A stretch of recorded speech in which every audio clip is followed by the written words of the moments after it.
Hello student, welcome in online class of science. आज का जो हमारा विषय है उस विषय को हम यहाँ देख रहे हैं कि धातुओं के रासायनिक गुण या केमिकल प्रॉपर्टीज ऑफ मेटल। तो यहाँ पर मेटल की केमिकल प्रॉपर्टीज का आज हमको अध्ययन करना है। भौतिक गुणों का अध्ययन करते समय हम लोगों ने देखा था कि सामान्यतः इनके भौतिक गुणों में समानता होती है, लेकिन भौतिक गुणों में कुछ अपवाद भी हमको प्राप्त होता है। जब किसी भी तत्व को या किसी भी परमाणु को उसकी आयनन ऊर्जा प्राप्त हो जाती है तो वह बाह्यतम कोश के इलेक्ट्रॉन का त्याग करके धनायन बना देता है। तो यहाँ पर यम प्लस आयनन ऊर्जा अगर इसको मिल जाएगी तो यह धनायन बना लेगा और इलेक्ट्रॉन का त्याग कर देगा। जैसे सोडियम अपने एक इलेक्ट्रॉन का त्याग करके सोडियम आयन बना लेता है, मैग्नीशियम अपने दो इलेक्ट्रॉनों का त्याग करके मैग्नीशियम आयन बना लेता है। इसी प्रकार से एल्युमिनियम अपने 3 इलेक्ट्रॉनों का त्याग करके यह धनायन बना लेता है। इसका मतलब है कि धातुओं में जो है विद्युत धनात्मक गुण पाया जाता है। और प्रॉपर्टी भी आपको बताया था, परिभाषा भी आपको बताया था कि metals are those who by losing the electron and they makes the positive ion या धनायन आयन बनाने की क्षमता रखते हैं। तो यहाँ पर जो रासायनिक गुण हैं उन रासायनिक गुणों के लिए क्या उत्तरदायी है? यहाँ पर रासायनिक गुणों के लिए उत्तरदायी है इलेक्ट्रॉन का त्याग करके धनायन बनाने की प्रवृत्ति। अब देखते हैं सबसे पहले कि धातुओं की ऑक्सीजन के साथ क्या क्रिया होती है। यहाँ पर देखिए धातु प्लस ऑक्सीजन, धातु प्लस ऑक्सीजन, और जब यह क्रिया करते हैं तो यह बनाते हैं धातु ऑक्साइड। अब ये देखिए जो धातु ऑक्साइड बन रहा है, यहां पर पहली बात जो हमको ये ध्यान रखना है कि यह जो धातु है यह सक्रियता पर या एक्टिविटी पर निर्भर करती है। यह आवश्यक नहीं है कि सभी धातुएं एक जैसे या एक समान दर से अभिक्रिया करें। फिर यहां पर जो ऑक्सीजन लिया जा रहा है वह ऑक्सीजन भी दशाओं पर या कंडीशन पर निर्भर करता है। पहला इसमें हो सकता है कि कमरे के ताप पर अगर ऑक्सीजन की उपस्थिति में अभिक्रिया कराई जाए तो कमरे के ताप पर अभिक्रिया कराने पर हम देखते हैं कि सोडियम है, पोटेशियम है, एल्युमिनियम है, मैग्नीशियम है, ये सामान्यतः कमरे के ताप पर अभिक्रिया प्रदर्शित करते हैं। फिर देखते हैं आप कि यहीं पर कुछ ऐसी धातुएं हैं जो गर्म करने पर इसका मतलब ऑक्सीजन की उपस्थिति में गर्म करने पर यह अभिक्रिया करती हैं। जैसे मैग्नीशियम रिबन को लेकर के आप गर्म करते हैं तब यह अभिक्रिया को प्रदर्शित करता है। और कुछ धातुएं ऐसी होती हैं कि इनको अधिक गर्म करने पर तब जाकर के आपको रिएक्शन प्राप्त होगा या अभिक्रिया प्राप्त होगी। जैसे आयरन है और साथ ही कॉपर है। तो आयरन और कॉपर अधिक गर्म करने पर ही रासायनिक अभिक्रिया को प्रदर्शित करते हैं। और कुछ धातुएं ऐसी होती हैं जो कोई भी अभिक्रिया या किसी प्रकार की अभिक्रिया नहीं करती हैं। तो यहां पर देखिए यह हमको 3 श्रेणी प्राप्त हो गई कि कमरे के ताप पर गर्म करने पर अथवा गर्म करने पर और अधिक गर्म करने पर यह अभिक्रिया को प्रदर्शित कर रहा है। तो सबसे पहले हम देखें कि कौन सी ऐसी धातुएं हैं जो कि सामान्य तापमान पर गर्म करने पर बड़े आसानी से ऑक्साइड बना लेती हैं। जैसे यहां पर देखिए सोडियम Na+O2, यह ऑक्सीजन के साथ जब अभिक्रिया करेगा तो ऑक्सीजन के साथ अभिक्रिया करने पर यह सोडियम ऑक्साइड बनाएगा और यह बन जाएगा Na2O। यह हो गया सोडियम ऑक्साइड, यह सोडियम ऑक्साइड हो गया। और रिएक्शन को बैलेंस कर लीजिए, यहां पर हो गया 2 और ये हो गया 4। इसी प्रकार से पोटेशियम यह अभिक्रिया करेगा K+O2, ठीक, यह पोटेशियम ऑक्साइड बना लेगा K2O पोटेशियम ऑक्साइड बन गया। और यहां पर इस अभिक्रिया को आपने बैलेंस कर लिया। तो यह दोनों सामान्य तापमान पर अभिक्रिया करते हैं। इसका मतलब है कि यह अतिक्रियाशील है। यह अति क्रियाशील है। अति क्रियाशील में सोडियम है, पोटेशियम है, ठीक, और लिथियम है। ये सोडियम, पोटेशियम, लिथियम या मैग्नीशियम, ये अगर सोडियम, पोटेशियम यह अति क्रियाशील है तो इसको हम खुला नहीं छोड़ सकते हैं। खुला इसलिए नहीं छोड़ सकते हैं कि वातावरण में ऑक्सीजन होगा, जलवाष्प होगा या कार्बन डाइऑक्साइड होगी, इनसे यह क्रिया करके कोई न कोई उत्पाद अवश्य बना लेंगे। इसलिए इनको केरोसिन ऑयल में या मिट्टी के तेल में डुबो करके रखते हैं जिससे यह सुरक्षित रहे। तो इनको सुरक्षित रखने के लिए मिट्टी के तेल में डुबो करके रखते हैं। फिर देखिए इसी प्रकार से एल्युमिनियम, दूसरा एल्युमिनियम प्लस ऑक्सीजन। एल्युमिनियम और ऑक्सीजन जब क्रिया करेंगे तो ये बनाएंगे Al2O3। Al2O3 या एल्युमिनियम ऑक्साइड बन गया और यह हो गया 4 और ये हो गया 3O2 और यह हो गया 2Al2O3।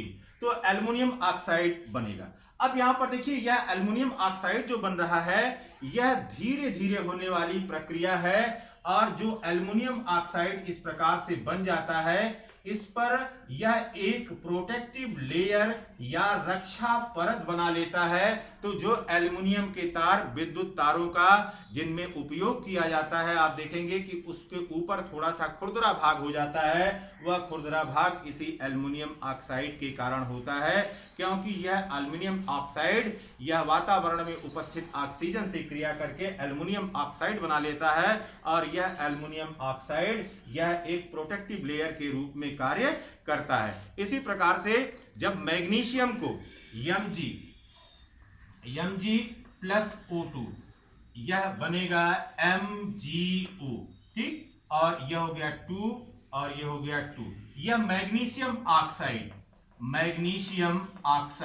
तो यहां पर मैग्नीशियम ऑक्साइड हमको मिल गया। यह मैग्नीशियम ऑक्साइड जब सामान्य दशा में या कमरे के तापमान पर यह क्रिया करेगा तो मैग्नीशियम ऑक्साइड बनाएगा। यह भी एक प्रोटेक्टिव लेयर के रूप में या रक्षा परत के रूप में कार्य करती है और यह मैग्नीशियम रिबन को सुरक्षा प्रदान करती है।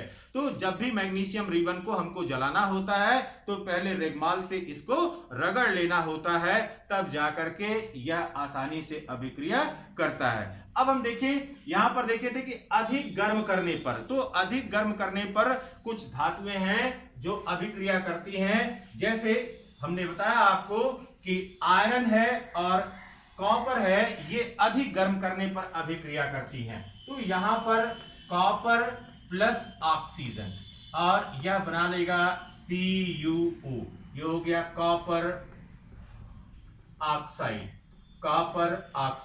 यहां पर कॉपर ऑक्साइड बन गया और यह जो कॉपर ऑक्साइड बना, इस कॉपर ऑक्साइड को अब बैलेंस कर लीजिए। यहां पर हो गया 2, यहां पर हो गया 2, तो ये कॉपर ऑक्साइड हमको मिल गया। तो यह गर्म करने की प्रक्रिया है या हीट करने की प्रक्रिया है और अधिक गर्म करने पर ही यह अभिक्रिया हमको प्राप्त होती है। लेकिन वहीं पर आप देखेंगे कि प्लेटिनम है, गोल्ड है या सिल्वर है, यह सभी आसानी से अभिक्रिया नहीं करती हैं। यह आसानी से अभिक्रिया नहीं करती हैं या इनका रिएक्शन हमको आसानी से प्राप्त नहीं होता है। हम लोगों ने देखा कि धातुओं की जब ऑक्सीजन से क्रिया होती है तो ऑक्साइड बनता है। अब यहां पर देखिए इस प्रकार से जो ऑक्साइड मिल रहा है, इस ऑक्साइड की क्या विशेषता होगी या क्या प्रॉपर्टी होगी। अब यहां पर देखिए सबसे पहले ये देखते हैं कि जो ऑक्साइड बना उसकी जल में विलेयता या सॉल्युबिलिटी इन वाटर क्या होगी। तो सॉल्युबिलिटी इन वाटर कहने का मतलब है कि इस प्रकार से जो ऑक्साइड बना ऑक्सीजन और धातु की अभिक्रिया के फलस्वरूप वह पानी में घुलनशील है अथवा नहीं है। तो सामान्यतः इनकी जल में विलेयता नहीं होती है, ठीक, लेकिन अति सक्रिय धातुएं कौन है? यह है सोडियम, और पोटेशियम। तो सोडियम और पोटेशियम यह दोनों जल के साथ क्रिया करके वह सोडियम हाइड्रोक्साइड बना लेती हैं। जैसे सोडियम का अगर ऑक्साइड लें Na2O प्लस H2O, तो यह दोनों मिलकर के यह बना लेंगे NaOH।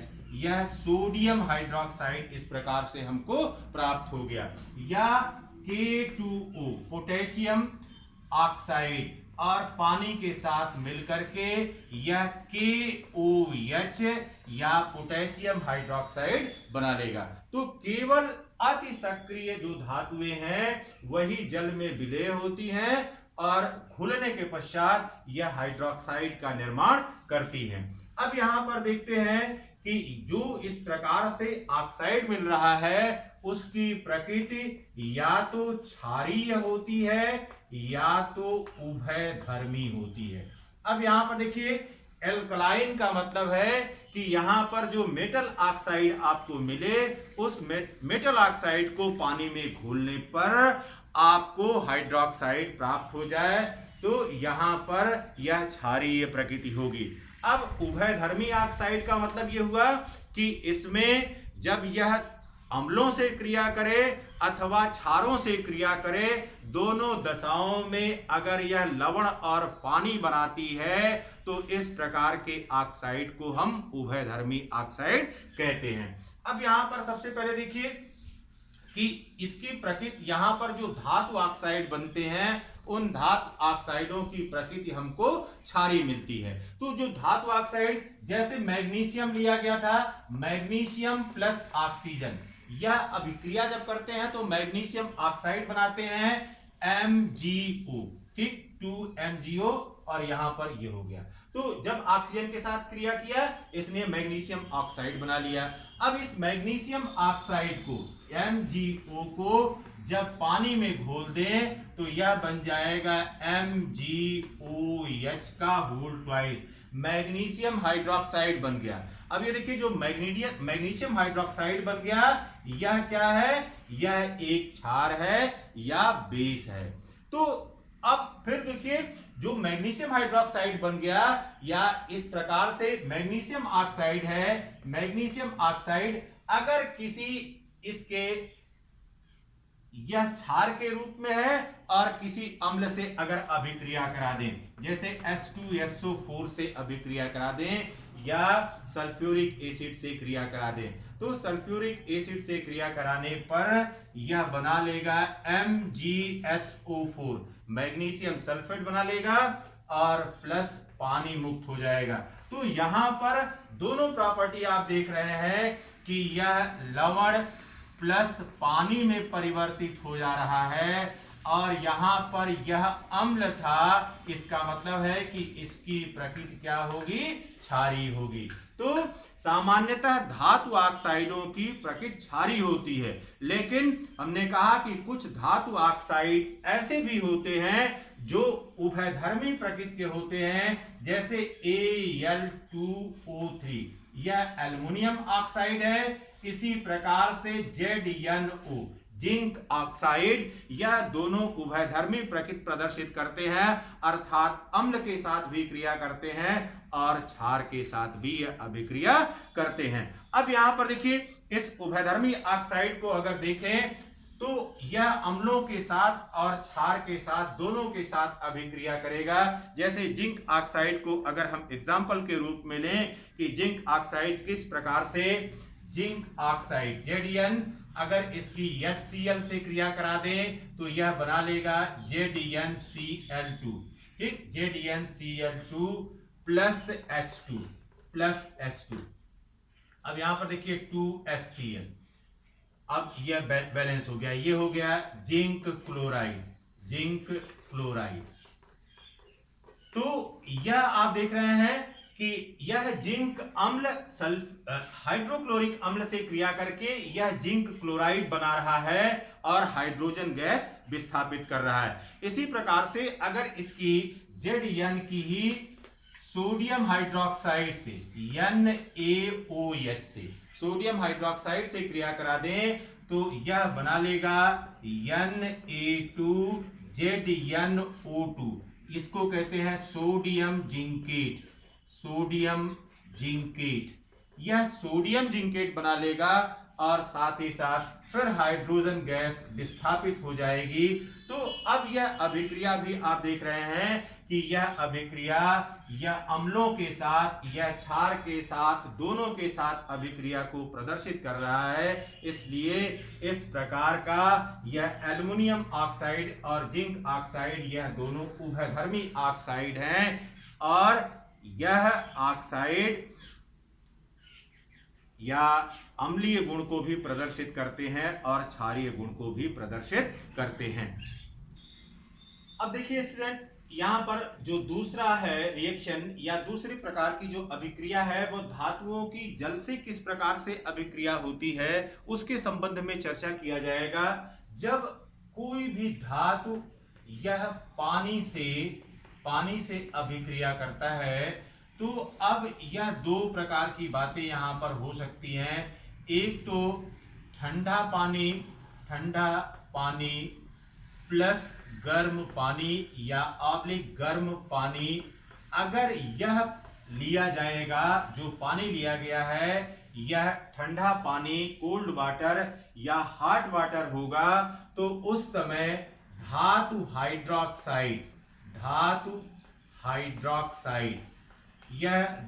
हाइड्रोक्साइड हमको प्रमुख उत्पाद के रूप में प्राप्त होगा, प्लस यह हाइड्रोजन गैस विस्थापित करेगा।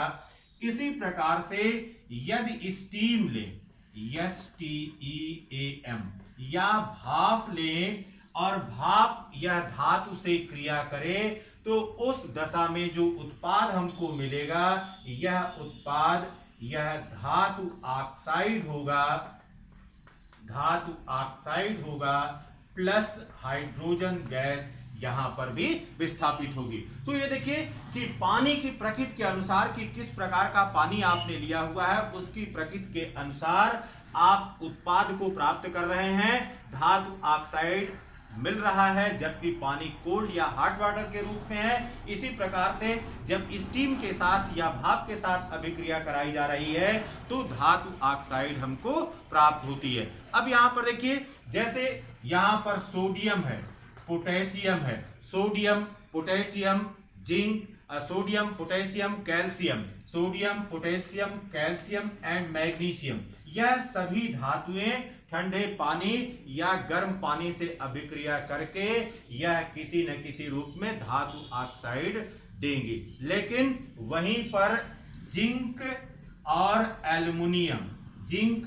एल्युमिनियम या धातु ऑक्साइड उत्पन्न करेंगे या धातु ऑक्साइड बनाएंगे जब इनको भाप के साथ अभिक्रिया कराई जाएगी। लेकिन ऐसी भी धातुएं होंगी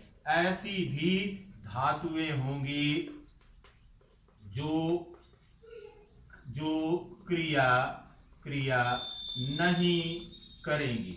तो ऐसी भी धातुएं हमको मिलेंगी जो अभिक्रिया को प्रदर्शित नहीं करेंगी। अब सबके एक एक प्रकार के अभिक्रिया को लेकर के हम देखते हैं कि यह किस प्रकार से अभिक्रिया पॉसिबल होती है। जैसे सोडियम Na प्लस H2O और यह ठंडा पानी, ठीक, कोल्ड वाटर कोल्ड वाटर, यह ठंडा पानी लेकर के अभिक्रिया कराई जा रही है। तो यहां पर हमको मिलेगा sodium hydroxide NaOH plus hydrogen gas विस्थापित हो जाएगी और अभिक्रिया को बैलेंस कर दीजिए। इस प्रकार से हम देख रहे हैं कि सोडियम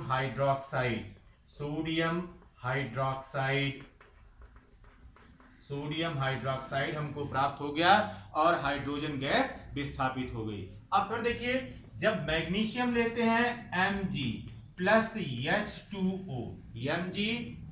H2O और यहां पर हम गर्म पानी लेते हैं या हॉट वाटर लेते हैं तो यह मैग्नीशियम हाइड्रोक्साइड में परिवर्तित हो जाता है MgOH का होल ट्वाइस प्लस H2 या हाइड्रोजन गैस विस्थापित हो जाती है।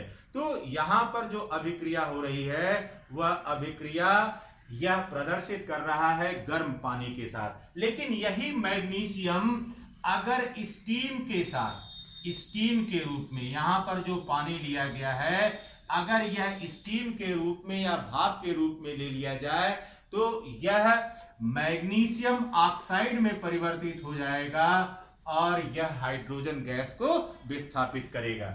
और फिर आप देखते हैं कि जो जिंक आपको बताया था कि जिंक या एल्युमिनियम यह केवल भाप के साथ अभिक्रिया करते हैं, तो यह जब पानी से क्रिया करेगा और यहाँ पर जो पानी है यह स्टीम के रूप में या भाप के रूप में लिया गया है तो यह जिंक ऑक्साइड बना देगा ZnO प्लस H2 या हाइड्रोजन गैस विस्थापित हो जाएगी। तो यहां पर इससे ये पता चल रहा है कि कुछ धातुएं अधिक सक्रिय हैं, कुछ धातुएं कम सक्रिय हैं। जैसे किसी कक्षा में आप देखते होंगे कि कोई बालक पढ़ने के लिए बहुत ज्यादा उत्सुक होता है, कुछ मारने पीटने पर या लोगों के प्रेशर में पढ़ना शुरू करते हैं, और कुछ ऐसे होते हैं जो चुपचाप बैठे रहते हैं, किसी प्रकार की कोई प्रतिक्रिया नहीं देते हैं। तो धातुओं के साथ भी यही है कि इनमें भी सक्रियता श्रेणी होती है या कुछ रिएक्टिविटी होती है, कुछ अधिक सक्रिय होती हैं, कुछ कम सक्रिय होती हैं। Have a nice day.